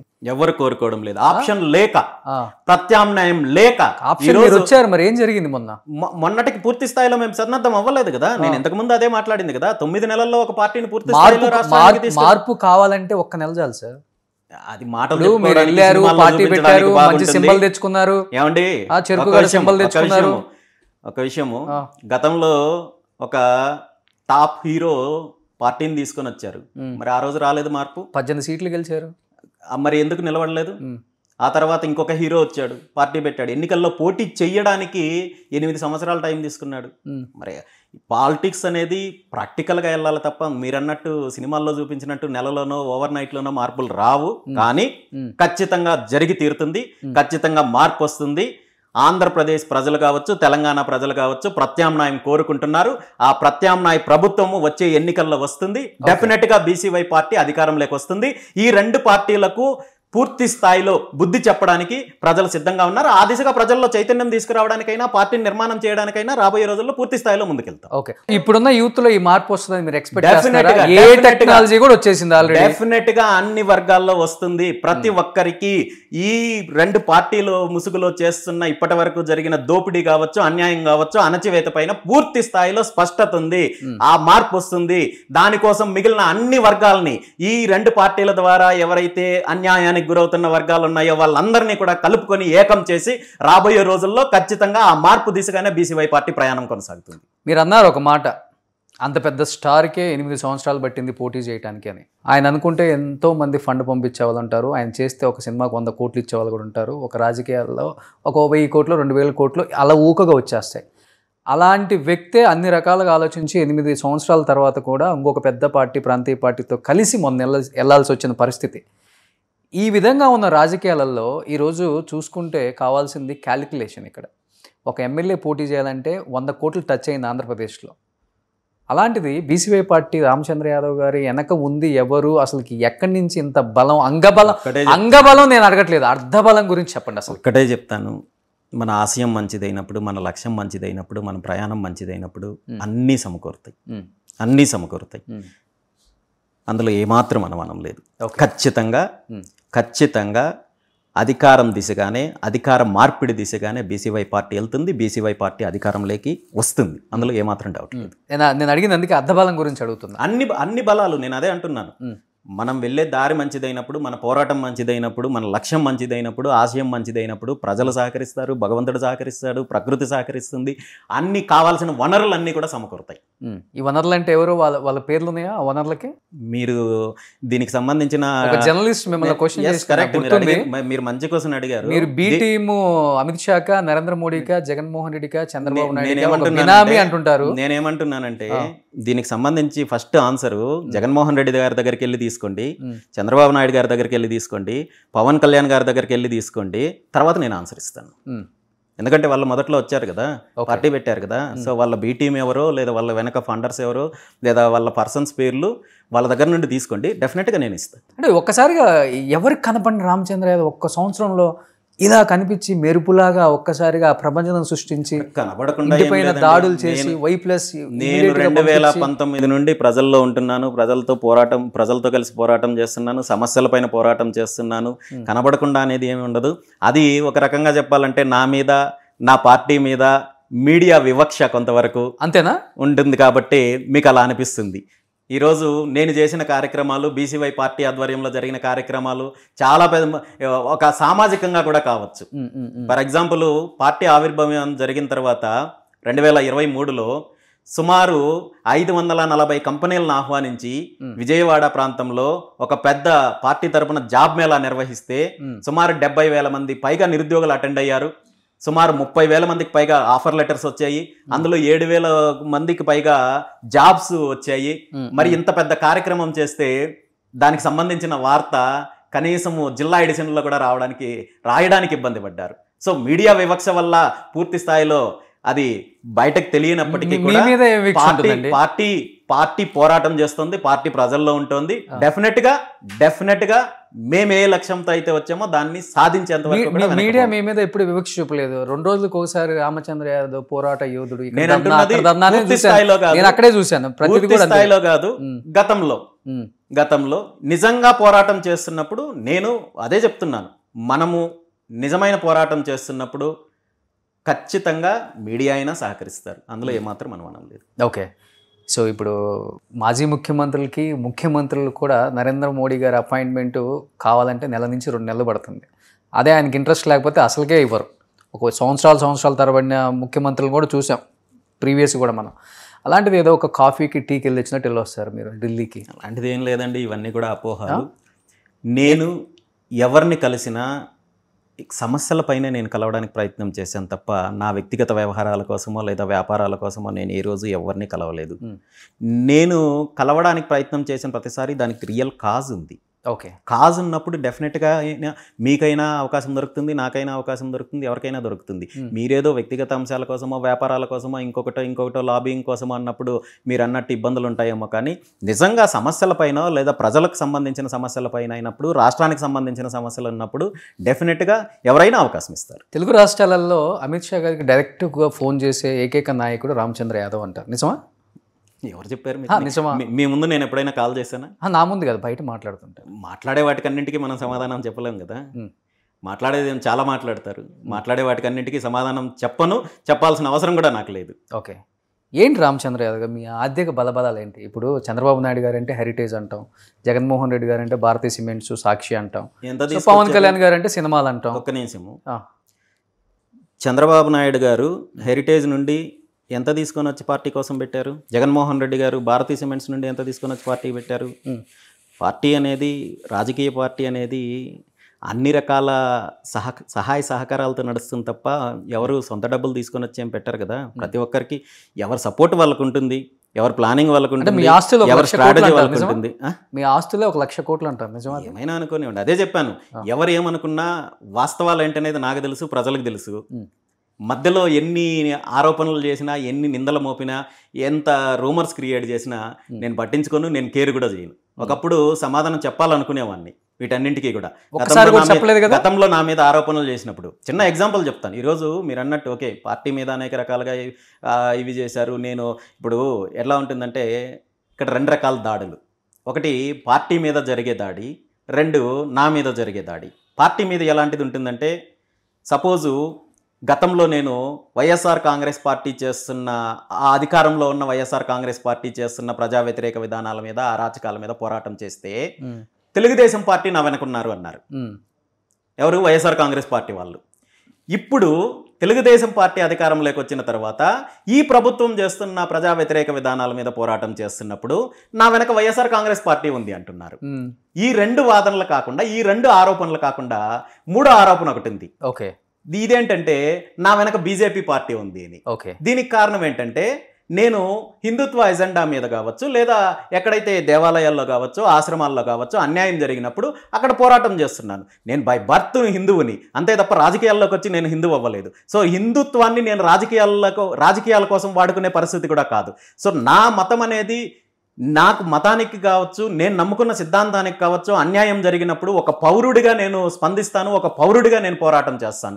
దీన్ని ఒక పార్టీకో లేదా మరొక అంశానికో రాజకీయంగా అంటగట్టడం అనేది చాలా దుర్మార్గమైన అంశము. సో ఈ విధంగా పార్టీని అనేక రకాలుగా నిందలు మోపే ప్రయత్నం చేస్తారు. నా విషయానికి తీసుకుంటే మొదటి నుండి కూడా అనేక రకాలైన తప్పుడు ఆరోపణలు. నేను గతంలో చెన్నైకి సంబంధించిన ఒక హాస్పిటల్లో నేను పార్ట్నర్గా ఉన్నాననేసి, చెన్నైకి సంబంధించిన, తమిళనాడుకి సంబంధించిన జయలలితకి బినామీ అని చెప్పి, ఆవిడ అసిస్టెంట్ ఎవరైతే ఉన్నారో శశికళకి బినామీ అని చెప్పి, అదేవిధంగా నా గృహప్రవేశానికి బాబా రామ్దేవ్ గారు వచ్చారు కాబట్టి ఆయనకి నేను బినామీ అని చెప్పి, అదేవిధంగా అమిత్ షా గారి వాళ్ళ అబ్బాయి జైషా గారికి నేను బినామీ అని చెప్పి ఎన్ని రకాలుగా ఆరోపణ చేస్తున్నారు. నిజంగా నేను ఒకటే చెప్తున్నాను, ఈరోజు ఎవరైనా సరే నా మీద ఈ ఆరోపణలు చేసేవాళ్ళు నిజంగా వాళ్ళ పుట్టుక సక్రమమైన పుట్టకే అయితే ఏ ఒక్కటైనా నిరూపించండి. నేను రాజకీయాలు వదిలేయడమే కాదు, ఏం చెప్పినా నేను చేయడానికి సిద్ధంగా ఉన్నాను. మరి నిరూపించినప్పుడు ఏమనుకోవాలి? ఎందుకు ఆరోపణలు చేస్తున్నారు? బాధ, భయం 2 వేస్తుంటాయా? ఇవన్నీ విన్నప్పుడు, చూస్తున్నప్పుడు మంచి జీవితం, మంచి వ్యాపారాలు, మంచి కుటుంబం, ఎక్కడో హ్యాపీగా బతుకుతున్నాను, మంచిగా ఏది కావాలంటే అది మన దగ్గరకు వచ్చే అంత మంచి లగ్జరీ లైఫ్ లీడ్ చేస్తున్నారు నేను విన్నాను. అలాంటిది ఒక్కసారిగా పొంగనూరుకు వచ్చి ఇల్లు కట్టుకొని ఇంటి మీద దాడులు జరిగి భార్య పిల్లలు మంచం కిందకి వెళ్ళి ఏ గ్లాస్ పగిలిపోతే ఎవరైనా చనిపోతామో అన్న భయంతో, పెద్దిరెడ్డి రామచంద్రారెడ్డి ఎప్పుడు చంపేస్తాడన్న భయంతో, ఎక్కడ బాంబులు పెడతారన్న భయంతో వై ప్లస్ కింద వస్తుంటే ఫుల్ గన్మెన్స్, ఏంటి సెక్యూరిటీ కథ ఇవన్నీ అనిపిస్తుందండి డైలీ. ఒకసారి మీ వైఫ్ కానీ పాప కానీ కూర్చున్నప్పుడు ఎందుకండి మనకి ఇవన్నీ? వీటన్నింటికి మానసికంగా సిద్ధపడే నేను ముందుకొచ్చాను. నా జర్నీ ఏదో రెడ్ కార్పెట్ జర్నీ ఉంటుందనో లేదంటే లగ్జరీ లైఫ్ ఉంటుందనో నేను రాలేదు. ఒకటేంటంటే నేను పుట్టింది సాధారణ రైతు కుటుంబంలో పుట్టినప్పటికీ కూడా భగవంతుడు ఒక మహోన్నతమైన చరిత్ర కలిగిన జాతిలో నన్ను పుట్టించాడు. పరశురాముడు లాంటి నడయాడిన ప్రాంతంలో నన్ను పుట్టించాడు. అన్యాయాలని అక్రమాలని గండ్రగొడ్డలతో తెగ నరికిన పరశురాముడు నడయాడిన ప్రాంతంలో నన్ను పుట్టించాడు. ప్రతి మనిషికి ఒక బాధ్యతతో కూల్చిన జన్మ భగవంతుడు ఇస్తాడని నేను నమ్ముతాను, భగవంతుడిని నేను నమ్ముతాను. సో నాకు కూడా ఈరోజు భగవంతుడు అలాంటి బాధ్యతే పెట్టాడని నేను నమ్ముతాను. సో ఖచ్చితంగా ఇక్కడ జరుగుతున్న ఏదైతే దోపిడీ వ్యవస్థ ఉందో, రాజకీయ దోపిడీ వ్యవస్థ ఉందో, అరాచక వ్యవస్థ ఉందో దానికి అంతం పలికి ఒక మంచి ఆశయంతో కూడిన అడుగులు ముందుకు వెయ్యాలని, ఆ దిశగా ముందుకు వెళ్ళాలని భగవంతుడు నాకు ఆ బాధ్యత ఇచ్చాడని నమ్ముతాను. కాబట్టి ఇలాంటి ఏ పరిణామాలు జరిగినా వాటన్నిటినీ కూడా యాక్సెప్ట్ చేస్తున్నాను. రాబోయే రోజుల్లో ఎటువంటి ఇబ్బందులు వచ్చినా, ఎటువంటి కేసులున్నా, ఇంకోటి వచ్చినా నేను అడుగు ముందుకు వేస్తాను తప్ప ఎక్కడ వెనకడుగు వేసే ప్రశ్నే లేదు. ఖచ్చితంగా నేను అనుకున్నది సాధిస్తాను. 100% ఈ దోపిడీ వర్గాలు, ఈ దోపిడీ పార్టీలని పూర్తి స్థాయిలో ఒక అంతం పలికేంత వరకు మాత్రం నిద్రపోను. అడుగు వేస్తా అన్నారు, ఓకేనండి. ఒక్క అడుగు కూడా నలుగురు గన్మెన్లు లేకపోతే వేయలేని అడుగు, బిక్కుబిక్కుమంటూ ఎప్పుడు చచ్చిపోతామో, ఎవడు చంపేస్తాడో, ఎవడు స్పాట్ పెడతాడో తెలియని ఈ అడుగు వేస్తేనెందుకు వేయకపోతే ఎందుకు అనిపించలేదు? నిజంగా చెప్పండి. డెఫినెట్గా అనిపించలేదు. అనిపించింటే ఈరోజు నేను ఇక్కడ ఈ విధంగా పోరాటం చేసేవాడిని కాదు. నిజంగా నాకు అలాంటి భయం ఉండి లేదంటే అలాంటి ఆలోచనలు ఉండింటే ఒకటి రాజకీయంగా అడుగులు ముందుకేసేవాడిని కాదు. ముందుకు వేసిన తర్వాత వచ్చిన ఇబ్బందులను కావచ్చు, దాడులను కావచ్చు, హత్యా ప్రయత్నాలను కానీ చూసిన తర్వాత అయినా నేను వెనక అడుగు వేసిండేవాడిని. డెఫినెట్గా నా ప్రాణం ఉన్నంత వరకు నేను పోరాటమే చేస్తాను తప్ప వెనకడుగు వెయ్యను, నీచమైన రాజకీయాలు కూడా చెయ్యను. ఇది క్లియర్. నేను లాస్ట్ టైం పొంగనూరు వచ్చినప్పుడు మీ ఇల్లు చూపించడానికి వన్ ఆఫ్ ద రీజన్ ఏదో మీ హోమ్ టూర్ చేసింది కాదు, అంతకుముందే దాని మీద దాడి జరిగింది. ఎవరైనా కానీ అంత దాడి జరిగిన తర్వాత ఈ ఇల్లు నాకు కలిసి రాజకీయాల్లో ముఖ్యంగా ఇవే చూస్తారు, నాకు ఈ ఇల్లు కలిసి రాలేదు, ఇంకొక చోట కట్టుకోవటమో ఏదో, లేకపోతే సిటీలో ఉండి రెగ్యులర్గా వచ్చి పోవటం ఏదో ఒకటి చేస్తారు. మీరు ఆ ఇంటిని యాజ్ ఇట్ ఈజ్గా కట్టినప్పుడు ఎలా ఉందో అలానే బాగు చేయించడానికి మళ్ళీ ఇల్లు కట్టినంత అయ్యి ఉంటుంది కూడా అని నేను అనుకున్నాను. ఒకసారి ప్రీవియస్గా వీడియోలు చూశారు చాలామంది, కింద కామెంట్లలో నేను చదివాను, ఏంటి ఆ ఇల్లు ఈ ఇల్లు ఒకటేనా అన్నారు. ఎందుకు అంటే ఆ శబదం, మీరు ఏదైతే ఇల్లుని కూల్చారో, ఏదైతే ఇంటి మీద దాడి చేశారో ఆ ఇంటిని మళ్ళీ యాజ్ ఇట్ ఈజ్గా నేను మళ్ళీ స్థాపించుకొని ఇక్కడే ఉంటాను, మీ ముందు నిలబడతాను, కొడతాను చూడండి అనే ఒక మెసేజ్ ఇద్దామన్నా మీ శత్రువులకి? లేకపోతే డెఫినెట్గా ఎవడో వచ్చి బెదిరిచ్చేస్తే బెదిరిపోవడానికో లేదా భయపెట్టిస్తే పారిపోవడానికో నేను ఆ లైన్లోనూ లేను, ఆ ఆలోచనలోనూ నేను ఇంతకుముందే చెప్పాను, నేను ఒక ఆశయంతో ఒక సిద్ధాంతంతో వచ్చిన వాడిని. ఇలాంటి చిల్లర వేషాలు, ఇలాంటి చిల్లర కార్యక్రమాల వల్ల అది వాళ్ళు అనుకుంటే అది వాళ్ళ దురదృష్టము, అది వాళ్ళ అమాయకత్వం. ఇప్పుడు మొత్తం బుల్లెట్ ప్రూఫ్ పెట్టారా గ్లాసులు మొత్తం? అప్పుడు బుల్లెట్ ప్రూఫ్లు కాదు కదా. భయం వేసిందా రామచంద్ర గారు? నిజంగా చెప్పండి. భయపడలేదు, భయం లేదు, నేను భయం అంటే నాకు మీనింగ్ తెలియదు. వద్దు, ఫ్యామిలీ మెంబర్స్ భయపడ్డారు, నేను భయపడలేదు. నేను అన్నింటికీ సిద్ధపడే ఉన్నాను. ఆ రోజు కూడా ఇంకొక స్టెప్ ముందుకు వేసి ఆ రోజు ముందుకు వచ్చిండింటే ఏం చెయ్యాలో కూడా నేను ప్రిపేర్ అయ్యే ఉన్నాను. ఎక్కడ నేను దానికి భయపడో లేదా వెనకడుగు వేసో ఇంకొకటి బాంబులు సిద్ధం చేసుకున్నారా? అంతే కదా, బాంబులో ఇంకోటో సిద్ధం చేసుకుంటే 20,000 మంది మీ ఇంటి మీద వచ్చి బాంబులు సిద్ధం చేసుకుంటే నెక్స్ట్ 24 గంటల్లో ఎవరైతే నా మీద దాడి చేయించారో వాళ్ళు ఉండిండే వాళ్ళు కాదు. నేను ఆ లైన్ లో ఉండింటే, నేను ఆ ఫ్యాక్షన్ లైఫ్ లో వెళ్ళాలనుకుంటే, ఫ్యాక్షన్ లైఫ్ ని లీడ్ చేయాలనుకుంటే నా మీద దాడి చేసిన వాళ్ళకి 24 గంటల సమయం కూడా తీసుకుండేవాడిని కాదు. నేను ప్రజా జీవితంలో ఉండాలనుకున్నాను. ఏ అధికారాన్ని అయితే అడ్డం పెట్టుకుని ఇలాంటి అరాచకాలు చేస్తున్నారో, ఏ అధికారంతో అడ్డం పెట్టుకుని ఏ విధంగా దోపిడీ చేస్తున్నారో ఆ అధికారానికి దూరం చేసి వీళ్ళకి బుద్ధి చెప్పాలనుకున్నాను, ప్రజలకు మంచి చేయాలనుకున్నాను, రాష్ట్రానికి మంచి చేయాలనుకున్నాను, మార్పు తీసుకురావాలనుకున్నాను. కాబట్టి వీటన్నిటిని భరించాను. ఖచ్చితంగా నాకు జరిగిన అన్యాయం ఏదైతే ఉందో, ప్రజలకు జరిగిన అన్యాయం ఏదైతే ఉందో, రాష్ట్రానికి జరిగిన అన్యాయం ఏదైతే ఉందో దీన్ని వడ్డీతో సహా తిరిగి ఇవ్వడానికి కూడా నేను సిద్ధంగా ఉన్నాను. కేవలం వీళ్ళ యొక్క అరాచకాన్ని, దోపిడీని అంతం చేయడంతో పాటు వీళ్ళ దోపిడీని తిరిగి వీళ్ళకి బుద్ధి చెప్పి వీళ్ళ దోపిడీ ఏదైతే చేశారో దాన్ని వెనక్కి రప్పించే బాధ్యత కూడా బీసీవై పార్టీ. చంపేసే ప్రయత్నమా లేకపోతే మా జోలికి వస్తే చంపేస్తాం అన్న ఒక మెసేజా అనే సిద్ధాంతం వాళ్ళది. నేను ఏదున్నా ప్రజాస్వామ్యబద్ధంగా వెళ్తానని చెప్పడం నాది. సో పెద్దగా పట్టించుకోరేది కూడా. నేను ఏదున్నా చెప్తున్నాను కదా, లీగల్గా వెళ్తాను, నేను ప్రజాస్వామ్యబద్ధంగా వెళ్తాను తప్ప వాళ్ళ లైన్లో వెళ్ళాలనుకుంటే నాకు matter of 1 minute 1 phone call. కానీ నేను ఏ రోజు ఆ విధంగా నేను ఆలోచించలేదు, ఆలోచించను కూడా. సో ఇంకప్పటి నుంచేనా Y+ ఇమీడియట్గా అమిత్ షా నాకు నా కుటుంబానికి ఉన్న ప్రాణహాని కేంద్ర ప్రభుత్వము కేంద్ర ఇంటెలిజెన్స్ గుర్తించారు కాబట్టి ఇచ్చారు. ఇక్కడ ఇందులో వేరే రాజకీయ పరమో ఇంకొకటి ఎటువంటి ఇది లేదు. సో ఇప్పటికీ నాకు తెలిసి Y+ ఉంది మీకే. ప్రాంతీయ పార్టీలలో సీఎంలకి చూసాం, జడ్జి చూసాం ఆయనకి. నెక్స్ట్ మీకే. మేము ఎక్కడ చూడలేదు ఇక్కడ. ఇది సెక్యూరిటీ గురించి మాట్లాడేటప్పుడు ఈరోజు మీరే అన్నారు, ఇన్ని ఇబ్బందులు పడుతున్నది మీరే, ఇన్ని పోరాటం చేస్తున్నది మీరే, ఇన్ని కేసులు పెట్టించుకున్నది మీరే, ఇన్ని దాడులు ఎదుర్కొన్నది మీరే. మరి ఇవన్నీ కూడా ఉన్నాయి కదా, ఒక సైడ్ చూడకూడదు కదా. కానీ నవ్వుతూ ఉంటారా ఏది జరిగినా? నా మంచికే అనుకుంటారా, లేకపోతే ఎప్పుడు కర్మ సిద్ధాంతాన్ని నమ్ముతారు? కర్మ సిద్ధాంతాన్ని నమ్ముతాను. మనం చేస్తున్న ప్రయాణంలో ఎక్స్పెక్టేషన్స్ పెట్టుకొని మనకేదో రెడ్ కార్పెట్ జర్నీ ఉంటుందని అనుకున్నప్పుడు చిన్న రాయి గుచ్చుకుంటే కూడా బాధగా అనిపిస్తుంది. ఓకే, అలాంటిది ఏదీ లేదని చెప్పి ముళ్ళబాటలో మనం వెళ్తున్నాం అనుకుని మానసికంగా ప్రిపేర్ అయ్యి వెళ్తున్నప్పుడు అవేవి తగలవు, ఆ పెయిన్ అనిపించదు. ఓకే, ఇన్ని చూసిన తర్వాత జీవితం అంటే ఏమనిపించింది? వాట్ ఈజ్ లైఫ్ అంటే ఏమని చెప్తారు మీ మాటల్లో? పోరాటం. ఓకే, బాధ్యత. ఓకే, ప్రతి మనిషికి ఒక బాధ్యత ఉంటుంది. భగవంతుడు ఆ బాధ్యతతోటి, అంతేగాని తిన్నాం ఏదో చెప్తారు సినిమాలో డైలాగ్ చెప్పినట్టు మనం తిని పెరిగి సంపాదించి ఏదో ఆస్తులు కూడా పెట్టడానికైతే మనిషి జన్మే అవసరం లేదు కదా.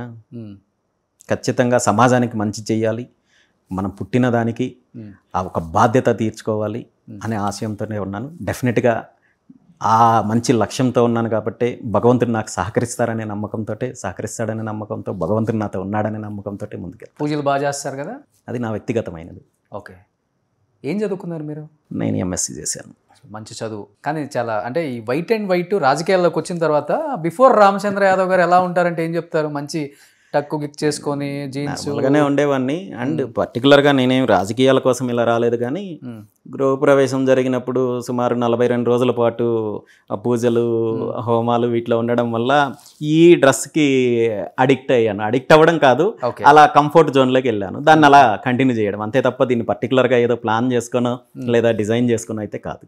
అంతే. కానీ కంఫర్ట్ ఉంటుందా ఈ వైట్ ఇలా పంచ ఇవన్నీ కూడా? కంఫర్ట్. సో రాజశేఖర రెడ్డి గారు తర్వాత మిమ్మల్ని ఇలా చూస్తున్నాం అనమాట. ఆయన ఇంకా గోచీలాగా పెడతారు, మీరు ఆయన స్టైల్ వేరు, నేను నార్మల్గా న్యాచురల్గా ఉంటుంది. ఓకే, ఇప్పుడు ఈ రాజకీయ నాయకులు ఎక్కడికైనా వెళ్ళేటప్పుడు ప్రతి ఊరు దిక్కుంటా వెళ్ళాలి, వాడవాడ తిరగాలి. ఒక్కొక్క రోడ్డు బాగుంటుంది, ఒక్కొక్క రోడ్డు బాగోదు. కావాలని కూడా రామచంద్ర యాదవ్ వస్తున్నారని చెప్పేసి రాళ్ళు వేసేవాళ్ళు ఉంటారు, లేకపోతే కింద సీసం పెంకులు ఏ ఒకటి ఉంటాయి. ఎందుకంటే మీరు చెప్పులు ఒకటి వేసుకోరు కదా. ఏంటి అసలుకి ఇది ఏంటండి అసలుకి? చెప్పులు వేసుకోకుండా ఒక మనిషి ఆ కాళ్ళకి ఎన్ని గుంతలు ఉన్నాయి, ఎన్ని కుచ్చుకున్నాయి, ఏంది పుండ్లు ఎన్ని పడ్డాయి, అసలుకి దీనికి స్టోరీ ఏంటి అసలుకి? ప్రత్యేకించి రీజన్ ఏమీ లేదు. సుమారు ఎలక్షన్కి ముందు చెప్పులు వేసుకోవడం మానేశాను. ఆ రోజు నుండి ఈ రోజు వరకు వేసుకోవాల్సిన అవసరం రాలేదు. వేసుకోవాల్సిన అవసరం వచ్చినప్పుడు ఖచ్చితంగా. ఎందుకు? అలా కంఫర్ట్గా ఉంది నాకు. అవునా? చెప్పులు లేకుండా నడవడము, చెప్పులు లేకుండా ఉండడం నాకు కంఫర్ట్గా ఉంది. సో ఈవెన్ మొన్న కరేడ్ వెళ్ళినప్పుడు అక్కడ ముళ్ళ కంపల్లో వీటిలో వెళ్ళాల్సి వచ్చినప్పుడు కూడా నాకు ఇబ్బంది అనిపించలేదు. ఒకసారి కాళ్ళు కొంచెం విడిదిప్పండి. ఇది నా కాళ్ళకి ఏమి ఎటువంటి పెద్దదే కుచ్చుకుంది కదండి. అది ఎక్కడో చోట రోడ్డు మీద ఎక్కడో తగిలింది ఒకసారి, ఏదో నడుస్తూ వెళ్తున్నప్పుడు తప్ప ఏమి ఇబ్బంది. సో ఈ బాధ అనేది ఎవ్రీ సెకండ్ వీటన్నింటినీ భరించడానికి నేను సిద్ధంగా ఉన్నాను. ఆ పెయిన్ మీరు తీసుకునే దాన్ని బట్టి ఉంటుంది, అది కష్టమా లేదా బాధగా ఉందా అనేది. సో నేను ఎప్పుడు తీసుకోలేదు. కానీ దీనికి నేనేమి కండిషన్స్ అలాంటివి ఏమీ లేదు. నిజంగా చెప్పులు వేసుకోవాల్సి వస్తే మాత్రం డెఫినెట్గా వేసుకుంటాను.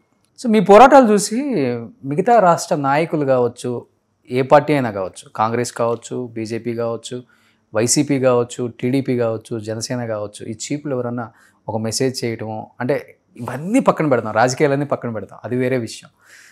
ఈ పోరాటం ఏంటి, అసలు ఎక్కడి నుంచి వచ్చావు, నీ స్టోరీ ఏంటి, ఎందుకు ఇంత పోరాటం చేస్తున్నావు, ఉన్నదే జాలక కొట్టుకు చేస్తుంటే మళ్ళీ కొత్త పార్టీ ఒకటి, మా పార్టీతో మెర్జ్ అవ్వచ్చు కదా, ఎందుకు ఈ లేని పొంది, మంచి అవకాశం ఇస్తాం.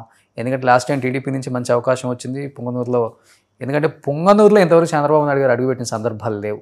పెద్దిరెడ్డి రామచంద్రారెడ్డికి ధీటుగా ఎవరు రారు, ఆయనే ముచ్చెమట్లు పట్టించారు అంటారు. అలాంటిది మీరు ఆయనకి ముచ్చెమట్లు పట్టించే స్థాయికి వచ్చేసారు అనమాట. అది వేరే విషయం. బట్ వీళ్ళందరూ అడగటం ఎప్పుడైనా జరిగిందండి? కేసీఆర్ కావచ్చు, అన్ని పార్టీల్లో కూడా నా సన్నిహితులు ఉన్నారు, నాతో మంచి సంబంధాలు ఉన్న వాళ్ళు ఉన్నారు. ఈవెన్ గతంలో వైఎస్ఆర్ కాంగ్రెస్ పార్టీ అధికారంలో ఉన్నప్పుడు ఇదే వైఎస్ఆర్ కాంగ్రెస్ పార్టీకి సంబంధించిన చాలామంది కూడా నా వాదం కరెక్ట్ అని యాక్సెప్ట్ చేసేవాళ్ళు, కానీ బయటకి బహిరంగంగా మాట్లాడలేని పరిస్థితి. ఇప్పుడు కూటమి ప్రభుత్వము ఫోన్ చేశారా మీకు ఎవరన్నా? చాలా మంది టచ్ అప్పుడు ఉన్నారు, ఇప్పుడు టచ్ లో ఉన్నారు. జగన్ గారు రాజకీయ అంశం వేరు. జగన్మోహన్ రెడ్డి గారితో నేను ఎప్పుడు మాట్లాడలేదు ఒక్కసారి కూడా, ఫోన్ లో కూడా నెవర్. చంద్రబాబు నాయుడు గారితో మాట్లాడాను. ఓకే. పార్టీకి సంబంధించా లేకపోతే రాజకీయానికి సంబంధించి వేరే అంశం అంటే నేను ఇప్పటి వరకు ఏ ఒక్కరిని నేను వ్యక్తిగత ఆబ్లిగేషనో లేదా వ్యాపారాల కోసమో ఏ రోజు మాట్లాడలేదు, ఎవరితోటి మాట్లాడలేదు. సమస్యల గురించే నేను మాట్లాడాలనుకుంటే కూడా డైరెక్ట్గా పబ్లిక్గానే లెటర్లు రాస్తున్నాను తప్ప నేను బ్యాక్ ఎండ్లోనో ఇంకోటి నేను ఏమి చేయడం లేదు. అలాంటి కార్యక్రమాలు చేయను కూడా. కేసీఆర్ గారు మాట్లాడారు కదా? కేసీఆర్ గారిని గతంలో పార్టీ పెట్టకముందు కలిశాను. ప్రగతి భవన్కి ఆయనే పిలిపించుకొని రామచంద్ర యాదవ్ గారితో భేటీ అయ్యి మంతనాలు జరిపే అంత మాట్లాడాను. కానీ ఆ రోజు నేను చాలా క్లారిటీగా చెప్పడం జరిగింది, వాస్తవ పరిస్థితుల్లో చెప్పడం జరిగింది. ఇప్పుడు దాకా ఇంత బాగా చెప్పారు, ప్రతి సబ్జెక్ట్ మీద ఇంత అవగాహనతో చాలా వాస్తవాలు గట్టిగా వినిపించారు మీ గలాన్ని. ఒక్కసారిగా రాజకీయ నాయకులతో మంతనాలు అన్నప్పుడు ఏంటి కొంచెం స్లోగా? అలాంటిది ఏం లేదు. అండ్ క్యాజువల్ సబ్జెక్ట్ అడిగాడు కదా మీరు. రాజకీయ నాయకులతో మంతనాలు ఏం కాదు, ఒక ఫ్రెండ్షిప్ ఉంటుంది. ఫ్రెండ్షిప్ వేరు, రాజకీయం వేరు. ఈరోజు గతంలో నేను సుమారు ఒక 20 రోజుల క్రితము పశ్చిమ గోదావరి జిల్లాలో ఉన్నప్పుడు ప్రభుత్వానికి సంబంధించి చంద్రబాబు నాయుడు గారికి సంబంధించి గతంలో ఇచ్చిన హామీకి సంబంధించిన ఒక బీసీలకు సంబంధించిన హామీ విషయం మాట్లాడుతూ, కూటమి ప్రభుత్వం అధికారంలోకి రాకముందు ప్రధానంగా బీసీలపైన దాడులు జరుగుతున్నాయి, బీసీలపైన హత్యలు జరుగుతున్నాయి, సో బీసీలకు రక్షణ చట్టం కల్పిస్తాము అని చెప్పి చంద్రబాబు నాయుడు గారు, లోకేష్ నాయుడు గారు వీళ్ళందరూ కూడా హామీ ఇచ్చారు. పాదయాత్రలో హామీ ఇచ్చారు, మేనిఫెస్టోలో పెట్టారు. పెట్టిన తర్వాత అధికారంలోకి వచ్చిన తర్వాత 14 నెలలు అయిన తర్వాత కూడా కనీసం ఆ ప్రస్తావన కూడా తీసుకురాలేదు. ఈ 14 నెలల కాలంలో అనేక మంది బీసీలపైన దాడులు జరిగాయి, హత్యలు జరిగాయి. ఈవెన్ ఇదే తెలుగుదేశం పార్టీకి సంబంధించిన బీసీ కార్యకర్తలను ఎంతోమందిని చంపేశారు. మరి ఇప్పటి వరకు మరి బీసీ రక్షణ చట్టాన్ని ఎందుకు తీసుకురాలేదు? మరి ప్రభుత్వం మర్చిపోతుంటే, ఒకవేళ చంద్రబాబు నాయుడు గారికి హామీలు ఇవ్వడం మర్చిపోవడం అలవాటే అనుకుంటే, ఇదే తెలుగుదేశం పార్టీలో ఉన్న ఎమ్మెల్యేలు, మంత్రులు, అదేవిధంగా ఎంపీలు వీళ్ళందరూ కూడా అడగచ్చు కదా, ప్రశ్నించవచ్చు కదా. దీనికి బడ్జెట్ అవసరం లేదు కదా, భూముల కేటాయింపు అవసరం లేదు కదా, రైతుల దగ్గర బలవంతంగా 1000 ఎకరాలు తీసుకొని వచ్చి బీసీ రక్షణ చట్టం కోసం ఇవ్వాల్సిన అవసరం లేదు కదా. మరెందుకు బీసీ రక్షణ చట్టం తీసుకురారు? మీరు ప్రశ్నించండి. మీకు నిజంగా మీకు దమ్ము ధైర్యం ఉంటే ఈరోజు మీ నాయకుని ప్రశ్నించి బీసీలకు న్యాయం చేయండి, లేదంటే బీసీలను మేము మోసం చేస్తున్నామని చెప్పి క్షమాపణ చెప్పండి బీసీ సామాజిక వర్గానికి అని చెప్పి నేను నేరుగా మాట్లాడడం జరిగింది. దీని మీద చాలామంది మీరు మమ్మల్ని టార్గెట్ చేస్తే ఎట్లా, ప్రభుత్వం దాన్ని స్పందించాలి, చంద్రబాబు నాయుడు స్పందించాలి అన్నప్పుడు మరి మీరు స్పందించాలి. మీరు ఎన్ని సంవత్సరాలు ఈ పార్టీల యొక్క కబంధ హస్తాల్లో బానిస బతుకులు బతుకుతారు? నిజంగా బానిస బతుకులే. ఈరోజు ఆంధ్రప్రదేశ్లో కావచ్చు, తెలంగాణ రాష్ట్రంలో కావచ్చు, ఈ ప్రధాన పార్టీల్లో ఉన్న బీసీ నాయకులు, బీసీ ఎమ్మెల్యేలు, మంత్రులు వీళ్ళకి ఎన్ని పదవులు ఉన్నప్పటికీ కూడా వీళ్ళకి అధికారం ఉండదు, నిధులు ఉండవు, వీళ్ళు స్వతంత్రంగా నిర్ణయాలు తీసుకునే పరిస్థితి ఉండదు. ఖచ్చితంగా దీన్ని ఎవరు ఒప్పుకున్నా ఒప్పుకోకపోయినా బానిస బతుకులు అనేది నేను నేరుగా కూడా చెప్పడం జరిగింది కొంతమంది సన్నిహితంగా నాతో ఉన్న వాళ్ళతో. ఇది వాస్తవము. వాళ్ళకి నచ్చడము నచ్చకపోవడం వేరు, కానీ నేను చెప్తున్నది అయితే వాస్తవం. ఇప్పటి వరకు కనీసం తేలుగుట్టిన దొంగల్లాగా బీసీ రక్షణ చట్టాన్ని తీసుకోరాకుండా ఈరోజు కాలయాపన చేస్తున్నారు. ఎందుకు చేస్తున్నారు? ఇప్పుడు ఉప ఎన్నికలు రాబోతున్నాయి, ఆ ఉద్దేశంతోనే మళ్ళీ తెలంగాణలో కొంచెం వాయిస్ గట్టిగా వినిపిస్తున్నారా? ఎందుకంటే జూబ్లీ హిల్స్ కూడా ఉప ఎన్నిక రాబోతుంది. ఉప ఎన్నికలకు సంబంధించి అయితే మాత్రం కాదు, ఖచ్చితంగా లోకల్ బాడీ ఎలక్షన్స్ ఖచ్చితంగా ఎన్నికలతో సంబంధం లేకుండా పార్టీని బలోపేతం చేసే దిశగా వచ్చాం తప్ప గతంలో వచ్చినప్పుడు మేము స్పష్టంగా చెప్పాను. నేను అదే చెప్తున్నాను, నేను బ్యాక్ ఎండ్ రాజకీయాల్లో లేదా కుట్ర రాజకీయాల్లో ఏ రోజు చెయ్యను, ఓపెన్గానే మాట్లాడుతున్నాను. గతంలో ఎన్నికలకు ముందు వచ్చింది, ఖచ్చితంగా ఎన్నికల కోసమే వచ్చామని చెప్తున్నాము. ఈ రోజు ఈ రాష్ట్రంలో బీసీవై పార్టీని బలోపేతం చేసి బీసీవై పార్టీని ప్రజల పక్షాన పోరాటం చేయడానికి సన్నద్ధం చేయడానికే ఈ రోజు బీసీవై కంటెస్ట్ చేయబోతుందా బీసీవై పార్టీ రేపు? నేను దానికి సంబంధించి 2 రోజులకు ముందే చాలా స్పష్టంగా చెప్పాను. ఇప్పుడున్న ప్రధాన పార్టీలు బీసీ అభ్యర్థిని నిలబెట్టి బీసీ అభ్యర్థిని మద్దతు ఇచ్చినట్టయితే ఖచ్చితంగా అన్కండిషనల్గా మేము కూడా అక్కడ బీసీ అభ్యర్థి గెలవాలని కోరుకుంటాం. మీ దృష్టిలో బీసీ అభ్యర్థి అంటే ఎవరు? అక్కడ అది వాళ్ళు నిర్ణయిస్తారు, నాకు సంబంధం. మీరు కూడా నిర్ణయించే అలా కాని పక్షంలో డిస్కషన్స్ కూడా జరిగాయి. అలా కాని పక్షంలో శ్రీశైలం యాదవ్ కొడుకు నవీన్ యాదవ్కు టికెట్ ఇప్పించాలనే ప్రయత్నం జరుగుతుంది, రామచంద్ర యాదవ్ గారు దానికి పాములు కదుపుతున్నారనే మాట వాస్తవం కాదా? నేను బీసీవై పార్టీ అధ్యక్షుడిని. మీ పార్టీ స్థాపించిన ఇంకొక పార్టీ ఎవరికి టికెట్ ఇవ్వాలో నిర్ణయం తీసుకోవడానికి నేనెవరిని, లేదా నాకు ఆ అధికారం ఏముంటుంది? ఇవన్నీ కూడా అపోహాలు, ఇవన్నీ కూడా రూమర్స్ తప్ప మరొకటి కాదు. అంతే, డెఫినెట్గా. సో మిథున్ రెడ్డి అరెస్ట్ ఎలా చూడవచ్చు రామచంద్ర యాదవ్ గారు? ఎందుకంటే మీ ప్రత్యర్థి కొడుకు ఈరోజు లిక్కర్ కేసులో లోపల ఉండటం అనేది ఒక రకంగా చెప్పాలంటే మీ ప్రమేయం కూడా దీనిలో ఉంది. దెబ్బకు దెబ్బ కక్ష తీర్చుకునే ప్రయత్నంలో రామచంద్ర యాదవ్ కూడా దీనిలో సహకరించారు, కేంద్రంలో ఒత్తిడి తెచ్చారు. ఎంపీగా ఉన్న వ్యక్తి లోపలికి వెళ్ళటం ఏంటి?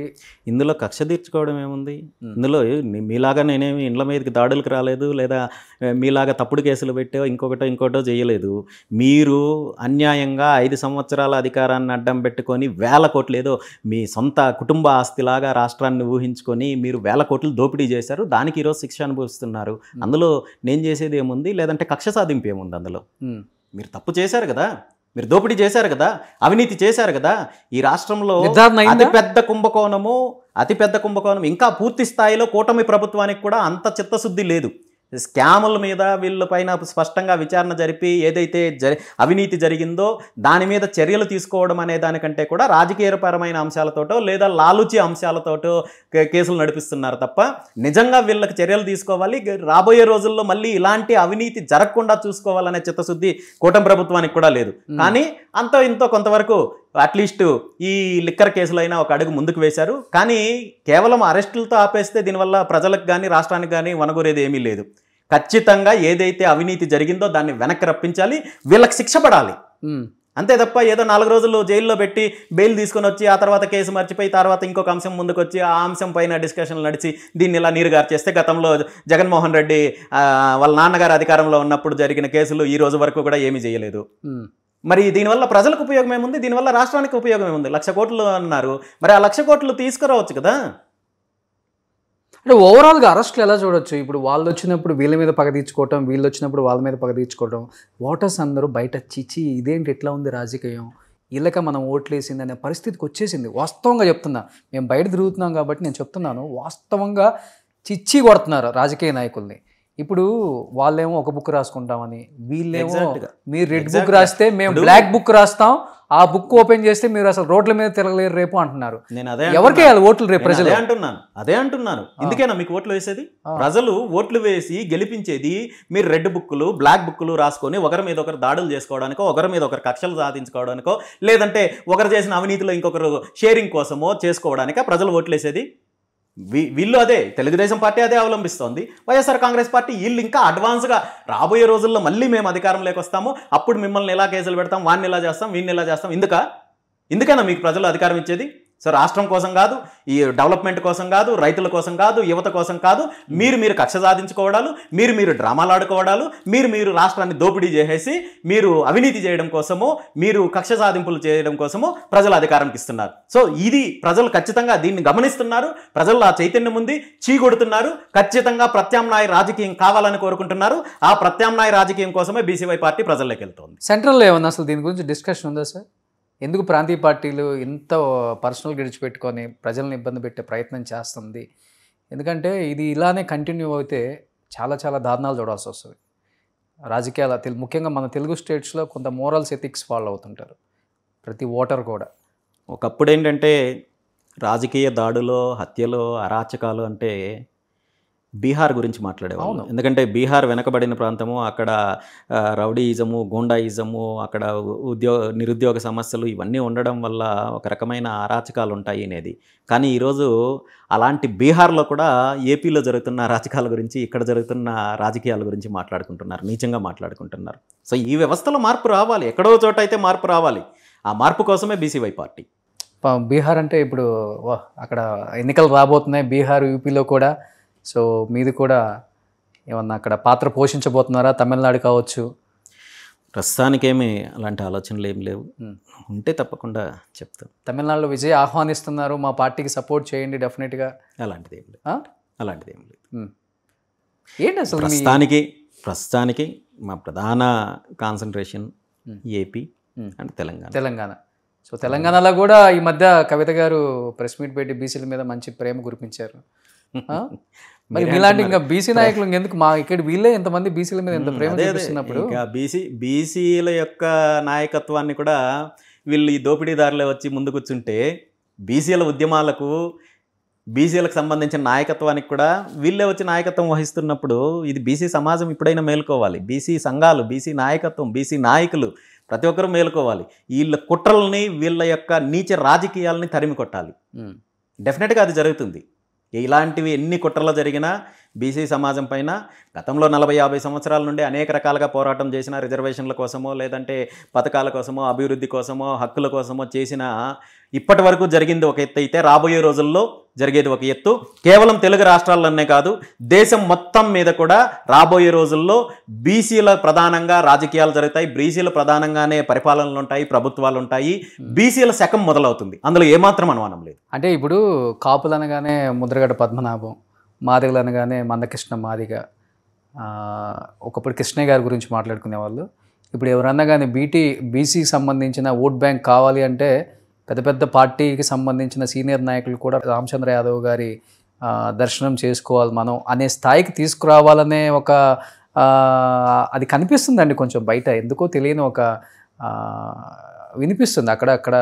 అదేమన్నా మీరు ప్రధాన ఎజెండాగా పెట్టుకొని రాజకీయాల్లోకి రావటం అనేది ఏమన్నా ఉందా, లేకపోతే అంటే క్లియర్గా చెప్పండి ఒకసారి చెప్తే. ఇక్కడ ఏంటంటే బీసీ అంశం పైన నేను పోరాటం చేస్తున్నాను. దీన్ని అడ్డం పెట్టుకొని ఏదో రాజకీయాల్లో ఇంకొక రకంగానో కాదు. బీసీలకు ఉన్న సమస్యల పైన, బీసీలకు ఉన్న జరుగుతున్న అన్యాయం పైన ఈరోజు కాదు కదా, గతంలో మొదట్లో కాంగ్రెస్ ప్రభుత్వం అధికారంలో ఉన్న, ఆ తర్వాత తెలుగుదేశం పార్టీ, ఆ తర్వాత వచ్చిన ఎవరు రాజశేఖర రెడ్డి ప్రభుత్వం కావచ్చు, ఆ తర్వాత జగన్మోహన్ రెడ్డి ప్రభుత్వం, ఆ తర్వాత వచ్చిన కూటమి ప్రభుత్వము, ఇక్కడున్న కేసీఆర్ ప్రభుత్వం, ఇప్పుడున్న కాంగ్రెస్ ప్రభుత్వం, వీళ్ళందరూ కూడా అధికారంలోకి రానంత వరకు బీసీలు కావాలి, అధికారంలోకి రానంత వరకు బీసీలను ఉద్ధరిస్తామని చెప్తారు. అధికారంలోకి వచ్చిన తర్వాత బీసీలను 4 లేయర్లకు అటువైపు పెడతారు.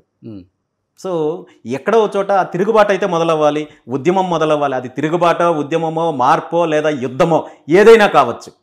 ఇప్పుడు ఇంకా రాబోయే రోజుల్లో భరించే పరిస్థితి అయితే మాత్రం బీసీ సమాజానికి లేదు. దేనికైనా సిద్ధమై ఉన్నారు, అన్నింటికీ సిద్ధపడే అడుగులు ముందుకేస్తున్నాం. ఆ దిశగా చైతన్యం తీసుకొస్తున్నాం, ఆ దిశగా పోరాటం చేస్తాము. ఖచ్చితంగా ఆ దిశగా మార్పు తీసుకుని వస్తాం, అందులో డౌట్. ఒక దెబ్బ పడినా పోరాటం అయితే ఆగదు. ఇంకా ఇవన్నీ తట్టుకునే ముందుకు వస్తుంది. మొన్న సిఐ ఒక అతను మీ మీద మరీ చాలా రూడ్గా బిహేవ్ చేసింది, ఫుల్ వైరల్ అయింది, ఒక వీడియో చూశాను నేను కూడా.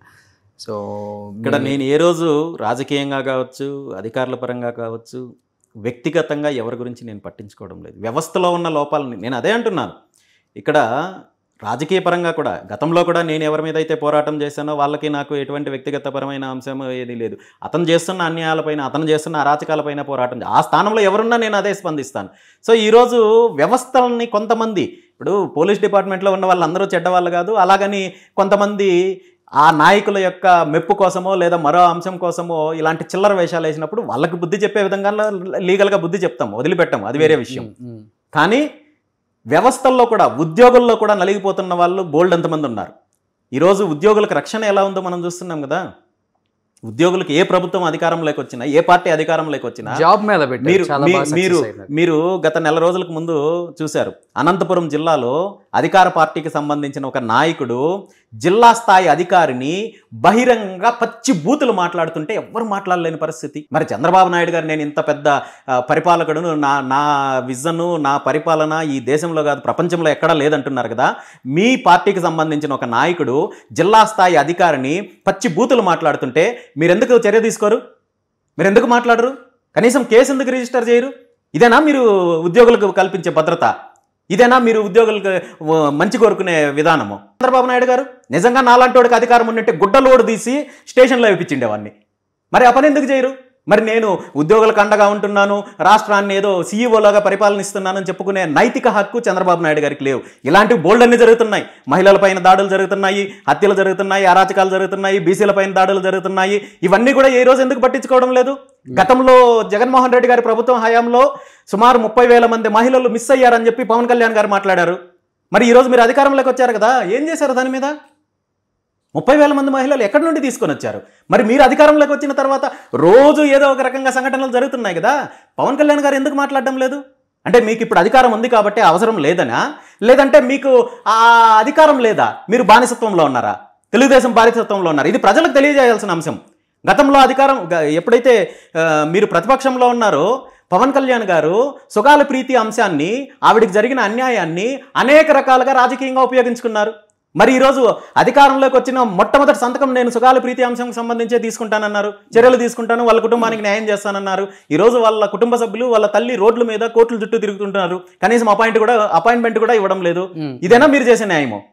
సో అధికారంలోకి రావడానికి తప్పుడు హామీలు ఇస్తున్నారు, యామారిస్తున్నారు, ప్రజలను మోసం చేస్తున్నారు తప్ప ఎవరికి చిత్తశుద్ధి లేదు, వీళ్ళకి కమిట్మెంట్ లేదు. సో కాబట్టి మార్పు కావాలి, రాజకీయ మార్పు కావాలి. ఫైనల్గా చెప్పండి, ఇప్పుడు బీసీలు అంటే ఎంత ప్రేమ ఉందని చెప్పే రామచంద్ర యాదవ్ గారు మరి 2 స్టేట్లలో బీసీవై పార్టీ ఎంత భారీ ఎత్తున పెట్టారు, కానీ అక్కడ ఇక్కడ 2 చోట్ల మీరే చీఫ్. తెలంగాణకి ఎందుకు ఒక బీసీ నాయకుడిని చీఫ్గా పెట్టలేకపోయారు? ఇక్కడ డెఫినెట్గా తెలంగాణకు సంబంధించి రాష్ట్ర అధ్యక్షుడు ఒక బీసీ నాయకుడే ఉంటాడు. తెలంగాణ రాష్ట్ర నాయకుల ఆధ్వర్యంలోనే పార్టీ నడుస్తుంది. ఇక్కడ నేను అధ్యక్షుడిని కాదుగా, నేను చెప్పలేదుగా. ఇక్కడ మీరు అధ్యక్షుడు అని చెప్పపోయినా కానీ తొందరలోనే కమిటీలు వేయబోతున్నాము.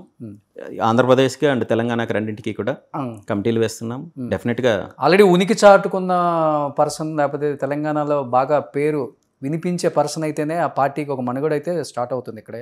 అంటే అలాంటి పెద్ద పార్టీ నుంచి డెఫినెట్గా రాష్ట్రంలో బీసీవై పార్టీ సిద్ధాంతాన్ని ప్రజల్లోకి తీసుకెళ్లగలిగి బీసీవై పార్టీని బలోపేతం చేయగలిగే సత్తా ఉన్న నాయకుడి ద్వారానే, అతని నాయకత్వంలోనే తెలంగాణలో పార్టీ నిర్మాణం జరుగుతుంది. సో గుడ్ రామచంద్ర యాదవ్ గారు. So thank you so much. మంచి లక్ష్యంతో ముందుకెళ్తున్నారు. బీసీలకు న్యాయం జరగాలి, బడుగు బలహీన వర్గాలు అందరూ కూడా వెనకబడిపోతున్నారు. అలాంటి వాళ్ళు ముందుకు రావాలి, వాళ్ళకు కూడా అసెంబ్లీలో అడుగుపెట్టే అవకాశం కల్పించాలి అని దాదాపు 1 సంవత్సరం నుంచి మీ యొక్క ప్రతి ఒక్క మాట వింటూనే ఉన్నాం. ప్రతి ఒక్క ధర్నా కావచ్చు, ప్రతి ఒక్క మాట కావచ్చు, ఒక బుల్లెట్ లాగా ప్రజల్లోకి వెళ్తుంది.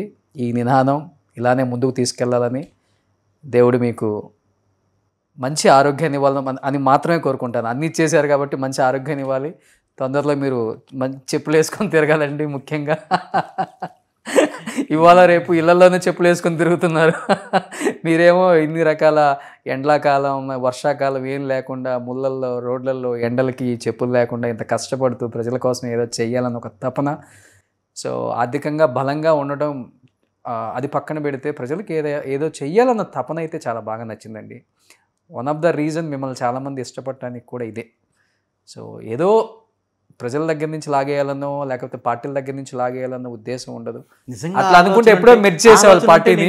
ఈ లైన్లో రాను కదా, చాలా అవకాశాలు ఉన్నాయి. ఈ రూట్లో రాను. నేనేదో సంపాదించుకోవాలో లేదా ఇంకోటి చేయాలో అంటే నాకు అలాంటి కోరికలు కూడా లేవు. నేనేదో ఎంజాయ్ చేయాలో ఇంకోటి అలాంటి కోరికలు కూడా లేవు. ఏదో పిల్లలకి ఆస్తులో లేదా బ్యాక్ ఎండ్ ఇవి చేసి పెట్టాలని కూడా లేదు. వాళ్ళకి మంచి చదువు ఇచ్చి వాళ్ళని కూడా, నా పిల్లల్ని కూడా ఒక సామాజిక బాధ్యత పెంచాలనే ఆలోచన తప్ప నాకు పెద్ద పెద్ద కోరికలు ఏదో ఇంకోటి అలాంటివి ఏమీ లేవు. సమాజానికి మంచి చేయాలి, పోరాటం చేయాలి, దుష్ట శక్తుల మీద పోరాటం చేయాలి. ఇదే నా సిద్ధాంతం. ప్రత్యామ్నాయ పార్టీగా, ప్రత్యామ్నాయ రాజకీయ శక్తిగా రాజకీయ అధికారాన్ని సంపాదించడం అనేది ప్రధాన అజెండా. అధికారంతో ఏం మార్పులు చేయగలమో, ఎలాంటి అభివృద్ధి చేయగలమో, ఎలాంటి చరిత్ర రాయగలమో అది అవకాశం వచ్చిన రోజు, భగవంతుడు రాష్ట్ర ప్రజలు ఇచ్చిన రోజు, ఆ రోజు చూపిస్తాం. సో థ్యాంక్ యూ అండి. మీ అపాయింట్మెంట్ దొరకడం చాలా కష్టం. అలాంటిది ఇంతసేపు కేటాయించి 2 రాష్ట్రాలలో అభివృద్ధి దిశగా మీరు ఎంచుకున్న మార్గం అనేది ముందుకెళ్ళాలని, దేవుడు మంచి ఆరోగ్యాన్ని ఇవ్వాలని మనస్ఫూర్తిగా కోరుకుంటున్నాను రామచంద్ర యాదవ్ గారు. థ్యాంక్ యూ అండి. సుమన్ టీవీలో మీ పర్సనల్ అండ్ బిజినెస్ ప్రమోషన్స్ కోసం కింది నెంబర్కి కాంటాక్ట్ చేయండి.